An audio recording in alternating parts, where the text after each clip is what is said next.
Hello दोस्तों। आज हम क्लास 6 के एनसीईआरटी की इकोनॉमिक्स पढ़ने वाले हैं, जो कि किसी भी कॉम्पिटिटिव एग्जाम के लिए इंपॉर्टेंट है।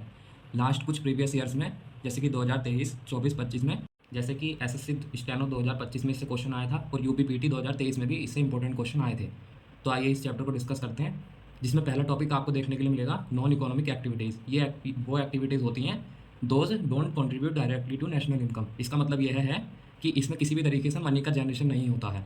जैसे कि इसके एग्जाम्पल में आपको गुरुद्वारे में लंगर देखने के लिए मिलेगा, मंदिरों में प्रसाद का वितरण होता है, जैसे कि स्वच्छ भारत अभियान, जिसमें लोगों के बीच में सामंजस्य स्थापित होता है और इससे देश साफ सुथरा रहता है, जिसमें किसी भी तरीके के मनी का इन्वॉल्वमेंट नहीं है। और एक वन महोत्सव है, जिसे 1950 में के एम मुंशी, जो उस टाइम पर एग्रीकल्चर मिनिस्टर थे, उन्होंने चलाया था। ये जो वन महोत्सव है, ये जनरली जुलाई के फर्स्ट वीक में मनाया जाता है। आइए आगे डिस्कस करते हैं। अब यहाँ पर आते हैं सेक्टर्स ऑफ इकोनॉमी, जिसमें पहला सेक्टर आता है प्राइमरी सेक्टर, यानी कि प्राथमिक क्षेत्रक।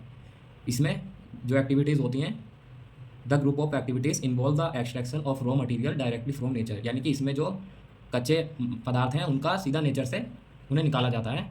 जैसे कि इसके एग्जांपल में आपको देखने के लिए मिलेगा एग्रीकल्चर, माइनिंग जिससे कोयला निकाला जाता है, रेजिंग लिव स्टॉक, इसको एनिमल हस्बेंड्री भी बोल सकते हैं, जैसे कि डेयरी फार्म वगैरह चल रहे हैं, फॉरेस्ट्री, इमारती लकड़ियाँ प्राप्त करी जाती हैं, और फिशरीज यानी कि मत्स्य पालन वगैरह।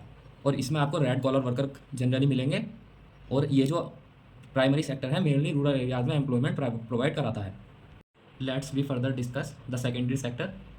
In this sector people dependent on the extraction of raw material from nature and make usable goods. इसका मतलब यह है कि आपने जो भी प्राइमरी सेक्टर से एक्सट्रैक्शन किया है रॉ मटेरियल के जरिए, आप उसका इस्तेमाल किसी फैक्ट्री या जनरली किसी मेकिंग एरिया में जाकर उससे कुछ ना कुछ उपयोगी सामान बना रहे हैं।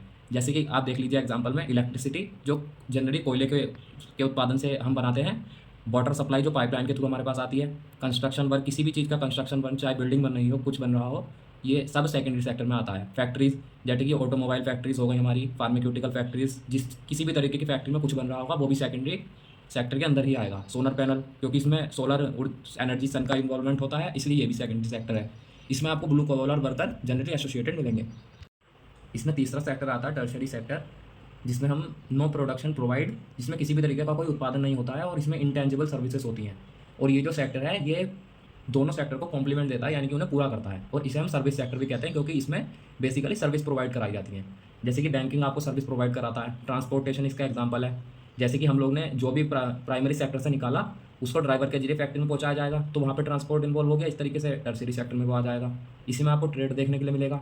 हेल्थ केयर, गवर्नमेंट हॉस्पिटल बनवाती है, तो वहाँ के लोग हमें अपनी सर्विस प्रोवाइड करते हैं। स्कूल्स में टीचर्स, एयरपोर्ट्स में हमें सर्विसेज प्रोवाइड कराई जाती हैं। स्टेशंस हो गए, जैसे कि रिटेल शॉप्स हो गए, होटल्स हो गए सर्विस प्रोवाइड करने के लिए। उसी में रेस्टोरेंट्स भी आ गए। कम्युनिकेशन में मोबाइल, इंटरनेट, सॉफ्टवेयर डेवलपमेंट, ये सारे आ जाएंगे इसी में ही। और इसमें generally white collar worker involved होते हैं, जिनको स्किल्ड वर्कर भी बोल सकते हैं। इसको आप एक शॉर्ट मेथड के थ्रू भी ध्यान रख सकते हैं, जैसे कि primary sector extraction from nature materials का, सेकेंडरी में आप उससे यूजेबल गुड्स बनाएंगे, टर्शरी सेक्टर में आपको सर्विस प्रोवाइड करी जाएंगी। ऐसे आप इसको याद रख सकते हैं। अब हम समझते हैं अमूल को। ये भी 6 क्लास के एनसीईआरटी में ही है। Amul the pride of India. Amul की फुल फॉर्म है आनंद मिल्क यूनियन लिमिटेड। इसका जो एस्टेब्लिशमेंट हुआ था वो 1946 में आनंद गुजरात डिस्ट्रिक्ट में हुआ था। जिसके इसके जो लीडर्स थे, जिसके इन्होंने फाउंडेशन रखी थी, वो त्रिभुवन दास पटेल, जो कि एक लॉयर थे, और वर्गीश कुरियन, जो कि एक इंजीनियर थे मुंबई की एक फैक्ट्री में। और यहीं पर थोड़ा सा एक स्टैटिक के थ्रू आप फैक्ट याद रख सकते हैं। जो त्रिभुवन दास पटेल हैं, उन्हें 1963 में रमन मैग्सेसे से अवार्ड मिला था, और यही क्वेश्चन एसएससी स्टेनोग्राफर 2025 के एग्जाम में भी आया था। और डॉक्टर वर्गीश कुरियन, जिन्हें पद्म विभूषण 1990 में मिला था, और पद्म भूषण 1966 में मिला था। अमूल जो है कोऑपरेटिव इंडस्ट्री है, यानी कि बहुत सारे लोगों के सहयोग से ये चलाई जाती है। इसमें आगे कुछ फैक्ट्स और डिस्कस करते हैं, जो कि स्टैटिकली इंपॉर्टेंट है। जैसे कि अमूल का फॉर्मर नेम था कायरा मिल्क यूनियन लिमिटेड, और लोकसभा पास द बिल टू सेटअप त्रिभुवन दास सहकारी यूनिवर्सिटी इन गुजरात। ये भी स्टेनोग्राफर 2025 में आया था। अब कुछ डॉक्टर वर्गीश कुरियन के बारे में देख लेते हैं।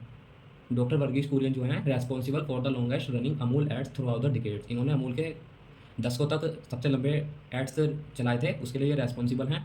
और इसी मिल्क से रिलेटेड है वाइट रिवॉल्यूशन, जिसे ऑपरेशन फ्लड भी हम लोग बोलते हैं। जैसे कि लिखा हुआ भी है, this revolution is associated with milk. ये जो है स्टार्ट हुआ था 1970 में, लेकिन आपको कहीं कहीं पे 71 भी दिखाई दे सकता है। तो अगर 1970 ऑप्शन में नहीं है, तो आप 71 लगा सकते हैं। And under the leader of ship of Bandi Kurien, Anand Gujarat में यह स्टार्ट हुआ था, और जिसमें मेन अहम भूमिका रही थी एनडीडीबी, अब ये एनडीडीबी क्या है, इससे पहले डिस्कस कर लेते हैं। डॉक्टर वर्गीश कुरियन के साथ में एक एच.एम. दलाया पर्सन थे जिन्होंने इन्वेंट किया था the process of milk making powder. अब डीडीबी क्या था हमारा, ये NDDB national dairy development board, जिसकी स्थापना 1965 में आनंद गुजरात में ही हुई थी। अब ये जो ऑपरेशन फ्लड था फर्स्ट फेज था, इसने लिंक्ड किया था 18 of India's major prior milk shed with consumers in India's 4 major metropolitan cities, जैसे कि दिल्ली, चेन्नई, कोलकाता और मुंबई। और यही क्वेश्चन है जो यूपीपीटी 2023 एग्जाम में आया था। अब लास्ट हम इसमें डिस्कस कर लेते हैं पेस्चराइजेशन प्रोसेस, जिसको स्टरलाइजेशन ऑफ मिल्क भी कहते हैं। इसमें हम किल करते हैं हार्मफुल माइक्रो ऑर्गेनिज्म, जिसको पैथोजेंस भी बोलते हैं, ताकि मिल्क की ड्यूरेशन बढ़ाई जा सके। और ये जो प्रोसेस है ये लुइस पैस्टर ने डिस्कवर की थी। यहीं पर हमारा ये चैप्टर एंड हो जाता है। आई होप मैंने आपको इसे अच्छे से समझाया होगा, और हमारे साथ बने रहिए। आगे भी मैं आपके लिए इंपॉर्टेंट ऐसे चैप्टर लाता रहूँगा जो कहीं ना कहीं आपको एसएससी, यूपीएससी या किसी भी स्टेट एग्जाम में इंपॉर्टेंट मिल सकते हैं। Thanks of all of you. आइए जाते जाते माता रानी के भी दर्शन कर लीजिए आप लोग। Thank you.